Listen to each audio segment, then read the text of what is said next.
오늘 하나님의 말씀은 시편 98편 말씀입니다. 이 시편 98편 말씀은요 96편 97편과 같이 똑같이 하나님을 찬양하는 시로 이루어져 있습니다. 이 배경을 찾아보니까요 유다가 바벨론에 의해서 멸망당한 이후에 지어진 시다, 이것을 놓고 지어진 시다라고 이야기합니다. 그러고 보면 참 안 맞습니다. 왜냐면은요 바벨론에 의해서는 나라가 망했거든요. 망했는데 하나님을 찬양하라, 그는 성실하신 분이다, 그의 구원을 우리가 보면서 하나님을 찬양하다, 박수치라 즐거워하라, 이 땅 하나님의 심판이 임할 것이다, 이런 얘기를 하는 걸 보면요 지금 망해가지고 나라가 망해서 지금 다 풍지박산 났는데 하나님을 찬양하고 있는 거지요. 이걸 보면서 보게 됩니다. 이게 과연 맞나 싶었지만은 오늘 이 말씀이 하나님 주시는 큰 은혜인 줄 믿습니다. 그럼에도 불구하고 나라가 이렇게 망했음에도 불구하고 우리가 왜 하나님을 찬양해야 되느냐, 우리 삶으로 가서 대입을 해보면요 여러분 하는 일이 족족들이 안 됩니다. 다 망하고요, 내 계획한 것은 다 얼그러지고요, 안 좋은 일만 계속 생깁니다. 근데 하나님을 찬양하라, 하나님을 찬양하고 하나님을 경배하라라고 이야기하면서 그렇게 고백하고 있는 거예요. 그러니까 예를 들어서 강태현 부모가 직장에서 잘리고 가정 파탄나고 자녀는 죽고, 절대 이런 일 아니라 좀 믿고 제가 말씀드리는 겁니다. 예, 이렇게 됐어. 근데 와가지고 여기 생각 와서 하나님 찬양합니다. 하나님은 의로우신 분입니다. 이렇게 고백하는 거예요. 그게 이신가 이렇게 보면요 참 그러고 보면 이거 어떻게 이럴 수 있지 라고 우리가 생각을 하게 됩니다. 그러나 여러분 이것이 믿는 줄 믿으시기 바랍니다. 맞는 거예요. 하나님을 찬양해야 되는 거예요. 어떻게 이럴 수 있냐는 거예요, 여러분. 왜 우리는 이런 상황에서 하나님을 찬양해야만 되는가? 오늘 본문의 말씀을 통해서 우리가 그냥 깨달음 얻기 원하는데, 첫 번째는요 하나님은요 우리의 한계를 넘어서시는 분이기 때문에 우리는 하나님을 찬양해야 됩니다. 하나님은 우리의 한계를 넘어서요. 인간들은요 내 머릿속의 계획이, 내 머릿속의 상상이 도저히 안 나오잖아요. 흔히 하는 얘기로 머릿속에 계획이 안 선다, 또 왁구가 안 나온다, 안 잡힌다, 이런 얘기를 하거든요. 그러면은요 안 된다고 생각합니다. 그러나 하나님은 그렇지 않습니다. 1절 보시니까 이렇게 읽힙니다. 새 노래로 여호와께 찬송하라, 그는 기이한 일을 행하사. 기이한 일을 행하사, 이 기이한 일이 뭐냐? 역사적으로 보면요 이 배경으로 따져봤을 때는 뭐냐? 포로였던 이스라엘 백성을 예루살렘으로 돌아오게 하는 겁니다. 우리가 욥기 이전에 있던 에스라, 느헤미야, 에스더, 이거 보면 에스더는 아니고요 에스라나 느헤미야를 보면요 성전 건축을 위해서, 성벽 재건을 위해서 포로된 나라에서 예루살렘으로 돌아옵니다. 여러분 이게 우리가 성경에 있으니까요 뭐 그런가 보다 하는 거죠. 이건 말도 안 되는 거거든요. 말도 안 되는 거예요. 우리나라 따지면요 일제시대 때 우리나라 일제시대 때 완전히 무너졌어요. 완전 침략 당했죠. 나라 망한 겁니다, 여러분. 하나님 눈으로 다시 섰지만은. 그런데 일본에서 갑자기 일본에 있는 한국 조선 사람들한테 다 모아가지고 니네 빨리 가서 대한민국 재건해.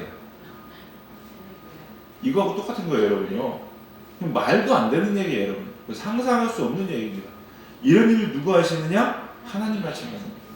상식적으로 일어날 수 없는 일들을 하나님께서 하신다는 겁니다. 실제로 이스라엘 역사에 이스라엘 나라가 생긴 것 자체가 말도 안 되는 얘기죠. 네, 말도 안 되는 얘기입니다, 여러분. 그런 일들을 하나님은 행하신다는 거예요. 그렇기 때문에 우리는요 어떤 상황이 있든지 간에 하나님을 찬양해야 된다는 겁니다. 우리가 하나님을 찬양해야 될 이유, 기이한 일을 행하신다는 건데, 이 기이한 일은 그래서 뭐냐면요 우리의 한계를 뛰어넘는 겁니다. 즉 우리가 하나님을 생각할 때는요 우리 머릿속으로 절대 하나님의 한계를 제한하면 안 된다는 거예요. 하나님에게는 불가능이 없습니다. 불가능이 없어요. 능력의 한계가 있어요, 없어요? 없어요. 근데 우리는 항상 하나님이 하시는 일에 대해서 머릿속으로 항상 제한을 합니다. 이건 안 돼, 어떻게 이런 일이 있을 수 있어? 라고 생각을 하는 거예요, 여러분요. 근데요 그런 사람들은 절대 하나님의 기적을 보지 못합니다. 그러니까 가끔 이런 사람들이 있어요. 제가 하나님의 능력을 제한합니다. 저건 안 돼. 라고 얘기하면서 어떤 일이 딱 했는데 안 됐어요. 그것도 안 되잖아. 라고 얘기하는데 착각하지 마십시오. 그 생각을 가지고 있기 때문에 하나님 그 사람에게 그 생각 안 보이는 거예요. 이해가 되세요? 그리고 자기가 맞았다고 생각해. 아닙니다, 여러분. 말도 안 되는 거예요, 여러분. 예수님도 보세요. 고향에 갔는데 안 믿었잖아요. 안 믿으니까 하나님께서 하는 일들이 안 보이는 거예요. 내가 머릿속으로 하나님을 제한하기 때문에 하나님 능력이 여러분에게 우리들에게 안 나타나는 겁니다. 그래놓고 자기가 맞았다고 생각하는 거 잘못됐다는 거죠, 여러분요. 하나님은 다 하실 수 있다는 걸 믿으셔야 됩니다. 머릿속으로 제한하면 안 돼요, 여러분요. 우리 교회 이번 주에 사가족이 50명 올 줄로 믿습니다. 어떻게 그런 일이 합니까? 왜 못 일어나요? 왜 못 일어나냐고요? 못 믿는 여러분의 머리가 잘못된 거라니까요. 그 믿음이 없는 거예요. 그래서 하나님은 안 주시는 거예요. 불가능한 하나님한테는 없다는 거죠. 고린도전서 1장에 보면요, 하나님이 하시는 일들에 대해서 어떤 사람을 쓰시냐. 1장 읽어보면요, 미련한 사람들, 없는 사람들, 약한 사람들, 이런 사람들에서 지혜로운 사람들, 있는 사람들, 강한 사람들을 부끄럽게 하신다는 거예요. 하나님이 하시는 방법이고 하나님이 하시는 일들입니다. 그러므로 우리 사랑하는 성도님들, 여러분이 하나님을 진짜 찬양하고 하나님을 경험하기 원하신다면요, 저와 여러분 가운데 있는 생각들을 다 내려놓아야 됩니다. 이걸 포기하셔야 되거든요. 그래야 진짜 하나님의 일들을 볼 수 있어요. 언젠가 제가 말씀드렸죠. 분당목회 이찬성 목사님, 저 설교가 안 들어서 내용을 잘 모르겠어요. 제목 하나만으로 은혜 받다고 했죠. 뭐냐? 생각의 저주, 지식의 저주. 지식의 저주. 내가 알고 있는 것이 우리한테 축복을 생각하지만요, 그것 때문에 하나님을 제한하는 거예요. 그런 일이 있을 수 없다는 거죠. 근데 하나님은 하신다는 겁니다. 늘 우리가 하나님의 은혜를 제한하지 않는, 하나님은 우리 생각보다 훨씬 크시고 우리가 상상할 수 없는 일들을 이루시는 분이 하나님이시고 기이한 일을 하시는 분이 하나님이십니다. 그러므로 우리가 이런 하나님을 믿고 이런 믿음으로 하나님의 이런 기이한 일들을 경험하시면서 하나님을 찬양할 수 있는 저와 여러분, 우리 젊은이 교회 되기를 주님의 이름으로 간절히 축원합니다. 두 번째, 하나님은요, 의로우신 하나님이기 때문에 하나님을 찬양해야 됩니다. 하나님은 의로우신 하나님이야. 성경에서요, 일반적으로 오른손을 이야기할 때는요, 능력을 나타냅니다. 오른손. 이 오른손이면 잡으세요. 손이 이거거든요. 능력입니다. 네, 반대로 거룩한 거룩한 팔을 얘기해. 팔이죠. 공의를 나타낼 때 거룩한 팔이라고 얘기합니다. 그래서 오늘 또 보니까 이제 뭐가 나오냐? 오른손과 거룩한 팔로 자기를 위하여 도를 베푸셨다. 오른손과 거룩한 팔로, 즉 하나님께서 공평과 정의, 공평하게 그리고 정의로 판단하시고 심판하신다는 거예요. 하나님은. 그렇기 때문에 하나님을 우리가 신뢰할 수 있습니다. 하나님이 능력만 있으시고 공평하지 않으시다, 그러면 신뢰할 수가 없습니다. 신뢰할 수. 보세요. 아무리 여러분에게 잘해줘도 그 사람을 의롭지 못하다면 그 사람을 신뢰할 수 없습니다.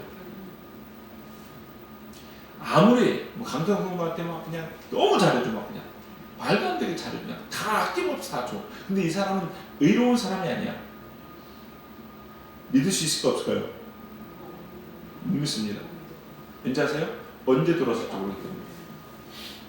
공평 기준이 없어요. 공의롭지 못해요. 이런 사람들은요, 아무리 능력이 있고 아무리 나한테 잘해줘도요, 믿을만한 사람이 못 됩니다. 왜? 언제 돌아설지 모르기 때문에. 드라마나 혹은 영화 같은 데 보면요, 깡패들 있죠? 네. 이런 애들 보면요, 그 밑에서 이렇게 불붙어 있는 애들이 있어요. 되게 잘해주거든요. 근데 항상 언제 나를 죽일지 몰라. 언제 내게 등을 꼴지 몰라. 뭐 이런 생각을 하고 살아요. 왜냐면요, 정의롭지 못하기 때문에, 공의롭지 못하기 때문에. 아무리 나한테 잘해도 여러분 관계 없다는 겁니다. 그럼 마찬가지로 우리가 하나님을 신뢰하시는, 찬양해야 되는 이유, 하나님은 의로우신 하나님이기 때문에 그래요. 반대로 나한테 잘 못해줘요. 티격태격해. 근데 이 사람은 의로운 사람이에요. 비록 나한테 잘 안 해주지만은 기준이 있고 공평하고 바른 일을 해. 그럼 그 사람 믿을만 해야 안 해요? 믿을만 해요. 아무리 나한테 잘못해줘도 나를 싫어해도 그래도 그런 사람은 믿을만 해요. 왜? 공의로운 사람이기 때문에 맞죠. 그렇습니다. 따라서 우리가 혹은 의인이 하나님의 축복을 받는다는 거잖아요. 하나님의 축복을 받는다는 것은 어떻게 보면 하나님의 의가 실천되는 거고 실현되는 겁니다. 공평하신 하나님이기 때문에 그렇습니다, 여러분. 하나님 편에 선다는 것은 다른 말로 또 뭐냐? 우리가 하나님의 기준에 맞게 있다는 거예요. 그 의로운 기준에. 그게 하나님 편에 선 거게 됩니다. 그래서 우리가 하나님을 찬양해야 되는 이유는 바로 그런 하나님이기 때문에 그래요. 비록 이스라엘이 멸망한 것은요, 공평하신 하나님 때문에, 공의로우신 하나님 때문에 망했습니다. 그래서 망한 거예요. 여러분, 이해가 되세요?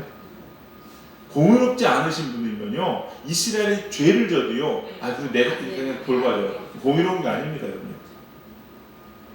진짜 공의로우면요, 자식이라도 잘못했으면요, 어떻게 합니까? 감옥 가끔 가야 되는 거예요. 그게 공의로운 거예요. 이스라엘로서는 잘못했기 때문에 멸망한 겁니다. 그건 당연한 거죠. 그래서 하나님을 찬양해야 되는 거예요. 만약에 여러분 사시다가요, 이게 참 어렵습니다. 내가 어려운 일을 당합니다. 근데 그게 나의 잘못으로 인해서 어려운 일을 당하잖아요. 그러면요, 감사하셔야 됩니다. 근데 이게 잘 안 나와요. 내가 너무 힘드니까. 얻어 맞는 건 아픈 거잖아요. 내가 숙제를 안 했어요. 그 매를 맞습니다. 당연한 거죠? 근데 감사한 사람은 별로 없어요. 기분 나쁜 거야. 그렇게 세게 때리네. 나만 더 세게 때리는 것 같아. 이 불평불만이 생겨요. 이게 인간이에요. 그러니까 그것은요, 바른 사람의 모습이 아닙니다. 맞을 거 맞은 거야. 내가 이러면 안 되지. 그리고 감사합니다. 숙제하는 저를 때려주셔서 선생님 감사합니다. 이게 좋은 선생님이에요. 숙제 안 했는데 잘했다. 내가 너 좋아하니까 가끔 숙제 안 해도 돼. 인생 망칩니다. 그냥. 좋은 게 아니죠, 여러분. 그래서 우리가 하나님을 찬양해야 돼요. 여러분의 삶도 마찬가지고 저희 삶도 마찬가지입니다. 우리가 의로우신 하나님이기 때문에 우리를 가장 좋은 길로 인도하신다는 것을 꼭 기억하시면서 혹 힘들고 어려운 일이 있을지라도 그 하나님을 찬양할 수 있는 저와 여러분 되시기를 주님의 이름으로 간절히 축원합니다. 세 번째는요, 모든 나라와 백성을 하나님께서 구원하시기 때문에 우리는 하나님을 찬양해야 되는 줄 믿으시기 바랍니다. 우리가 하나님을 찬양해야 되는 이유, 구원을 모든 백성에게 베풀어 주시기 때문에, 또 누구든지 구원을 받을 수 있는 길을 열어 주셨기 때문에 하나님을 찬양해야 되는 거예요. 공의로우시다, 공평하다. 공짜는요, 균등한 겁니다. 동일하게 대해주시는 거예요, 여러분. 그렇기 때문에 하나님을 찬양해야 되고, 또 하나님을 신뢰할 수가 있습니다. 만약에 어떤 사람이 누구누구 편애한다고 생각해 보세요. 그러면요, 그 사람은 좋은 사람이 아닙니다.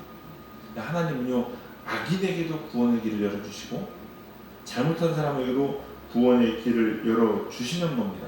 그래서 하나님 우리는 찬양해야 되는 줄 믿으시기 바랍니다. 되게 중요한 거예요. 하나님은 언제나 우리의 구원의 길을 열어주시는데, 이게 왜 축복이냐? 내가 언제 버림받을지도 모르기 때문에도 그래요. 생각해보세요. 나는 하나님으로부터 죄를 안 지고 살까요? 죄 짓는 순간요, 하나님과 내가 멀어진다는 얘기거든요. 언제든지 멀어질 수 있어요. 근데 우리는 어떻게 합니까? 악인들에 대해서 하나님, 왜 제 벌 안 하십니까? 왜 제 벌 안 하고 왜 냅둡니까? 라고 얘기하는데, 그때마다 치기 시작하면 저는 이미 벌써 죽었어요. 골백 번도 더 죽었을 겁니다. 그러면 하나님께서 끝까지 참고 구원의 길을 열어주시기 때문에 우리가 하나님을 찬양할 수 있는 거예요, 여러분. 근데 우리는 쟤는 자꾸 잘못됐기 때문에 벌하셔야 되는데 나는 괜찮다고 생각하는 이런 마음을 가지고 있죠? 아니라는 거예요, 여러분요. 항상 우리의 길을 열어주시고 하나님 우리의 넓은 사랑을 보여주시기 때문에 우리는 찬양해야 되는 것입니다. 저 악인의 저 모습이 나에게도 있을 수 있고, 그러나 이 모습을 하나님께서 징계하지 아니하시고 기다리고 참으시고 구원의 길을 열어주기 때문에 하나님을 찬양할 수 있다는 걸 꼭 기억하시기 바랍니다. 그러므로 우리 사랑하는 성도님들 말씀을 정리합니다. 여러분 사시면서요 힘들고 어려운 일이 올 수 있어요 없어요? 있어요. 그러나 그 순간에도 우리가 하나님을 찬양해야 되는 이유는 지금 내 상황이 어떠하든지 상관없이 하나님은 기이한 일로 우리를 세우실 수 있기 때문에 다시 회복해 주실 수 있는 분이 하나님이기 때문에 그 하나님을 찬양해야 되는 줄 믿으시기 바랍니다. 그리고 내가 조금 어려운 일이 있고 힘든 일이 있다 할지라도 하나님은 의로운 하나님이시기 때문에 다시금 우리를 세워주실 수 있다는 것을 꼭 기억하시면서 하나님을 찬양하셔야 됩니다. 이게 하나님의 은혜인 거죠. 잘못했을 때 혼내는 것이 그 아이를 바른 길로 인도하는 축복이기 때문에 혹 우리가 잘못해서 맞을지라도 그것이 우리에게 베풀어 주신 하나님의 큰 사랑이고 은혜라는 걸 기억하시면서 그 하나님을 찬양할 수 있는 저와 여러분의 삶이 되기를 주님의 이름으로 간절히 축원합니다. 기도하시겠습니다. 사랑과 은혜가 풍성하신 주님 감사합니다. 오늘 또 이 새벽에 살아계신 하나님의 음성을 저희가 듣습니다. 하나님, 저희는 다 어린아이 같고 어리석은 자 같지만 하나님께서 우리를 포기하지 아니하시고 버리지 아니하시고 항상 좋은 길로 생명의 길로 최고의 길로 인도하여 주시니 주님 감사합니다. 이런 공의로우신 하나님, 사랑의 많으신 하나님을 믿는 믿음이 우리 안에 충만케 하여 주시옵시고 비록 힘들고 어려운 때에도 하나님의 기이한 일로 하나님의 오른손과 거룩한 팔로 우리를 붙잡아 주시고 인도하실 것을 믿는 믿음으로 하나님을 찬양할 수 있는 저희들 되게 하여 주시옵소서. 그래서 우리들의 모든 삶이 결국 하나님의 기뻐하신 뜻대로 세워지며 하나님의 일들을 이루어가는 복된 삶 될 수 있도록 은혜와 종 도와여 주시옵소서. 오늘 이 새벽에도 하나님의 큰 은혜와 성령의 인도하심으로 우리를 붙잡아 주시며 기도하는 것들마다 성령의 기름 부으심이 있는 귀한 새벽 시간 될 수 있도록 이끄실 줄 믿고 감사드리며 모든 말씀 예수님의 이름으로 기도드렸사옵나이다. 아멘.